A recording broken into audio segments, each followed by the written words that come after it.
Senior officer involved in the Stephen Lawrence murder case was corrupt, according to a secret Metropolitan Police report from the year 2000 that has been uncovered by the BBC. It said Ray Adams was cleared by a corruption probe which relied on false testimony from a man linked to the family of one of Stephen's killers. The revelation contradicts years of police denial about the role of corrupt officers in the case. Daniel De Simone reports. The spectre of police corruption has long haunted the Stephen Lawrence murder. For 3 decades, Scotland Yard kept the secret we now expose. The Met knew about it. That's what's so shocking. Today we reveal a Met Police report concluded that a senior officer involved in the case, Ray Adams, was corrupt.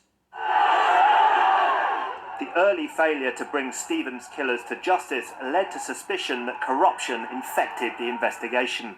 Father of one killer was Clifford Norris, a gangster from a criminal family known for suspicious contact with police. The public inquiry into the murder probed the issue. It didn't find corruption. Somebody contacted us this morning. Ray Adams, a former commander, appeared as a witness. But I've now seen a secret Scotland Yard report into the Stephen Lawrence case that concludes Ray Adams was corrupt.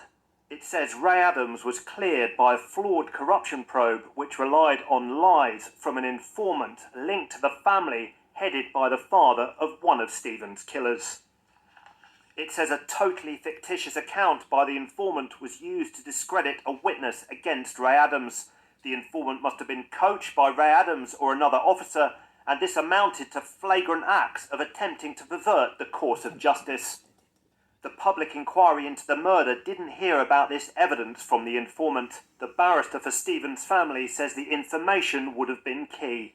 The Met seem to have covered up the true nature of Adams. They must have known what he was really like. It would have made, in my view, a very substantial difference. The witness discredited by the informant was criminal James Malone, who'd made comments apparently suggesting he'd paid Ray Adams. I was in trial at the Inner London Sessions, and whilst The informant said he'd heard Malone boast of making false corruption claims about Adams, but the secret report says this was a lie. There was no link between the informant and Malone. It says there was no evidence Ray Adams influenced the murder inquiry.